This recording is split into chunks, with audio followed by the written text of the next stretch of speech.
Hey there, Amanda Glore with Edwards Property Management. Today I want to talk to you about one of the most important processes in property management, and that is the turnover process. Now, the turnover process actually starts about 60 to 90 days before the lease expiration date. That is when we start doing the renewal review. During this time, we are looking at the tenant's payment history. We're looking at their repair history. We are reviewing the property inspection and verifying their renter's insurance. At that point in time, if they are eligible for renewal, we'll run rental comps and establish a fair market renewal rate. If they are not eligible for renewal, we're going to reach out to the landlord and say, hey, they did X, Y, and Z. I don't suggest we renew them. And then the landlord and us make that decision together. If either party decides to non-renew, there is a 30-day written notice requirement. Once that written requirement is received by either party, we will send the landlord an email letting you know that the lease is being non-renewed. At that point, we also start a series of emails to the tenant giving them specific instructions on the vacate process, detailing what to clean, what to do, how to leave the property.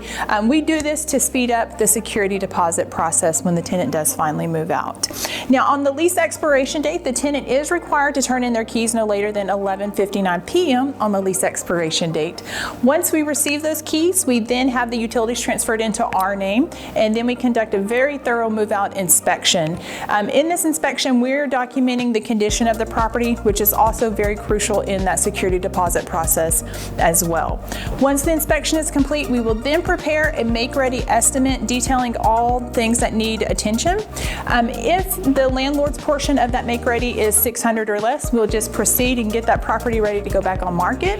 If it is $600 or more, we're going to reach out to the landlord and say this is what we need to do. Our goal is to get this property ready for rent within 5 to 7 business days. We want to get it back on the market as soon as possible. Now, we do not list properties until they are rent ready for several reasons.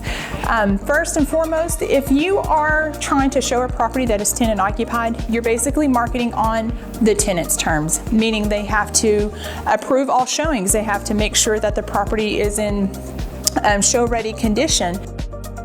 Now, once the property is made ready, rent ready, move-in ready, however you want to word it, that's when we put it in the MLS. When we go in the MLS, we're considered a new listing status. That new listing status is what's going to get us the most attention, the most inquiries, the most showings. So we always want to put our best foot forward at that point. Once it hits the MLS, it'll sync with all the third-party websites like Realtor.com, Zillow, HotPads, all of the places that renters go to look for properties.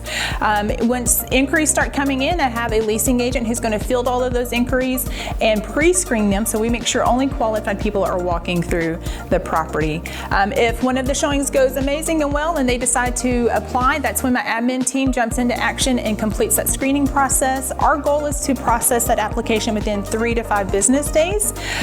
Once the screening process is complete, I'm going to send a quick email to the landlord with an overview of the application so we can make that decision together. Here at Edwards Property Management, we're all about attracting great tenants so we can attract great returns. And that's how we do the turnover process.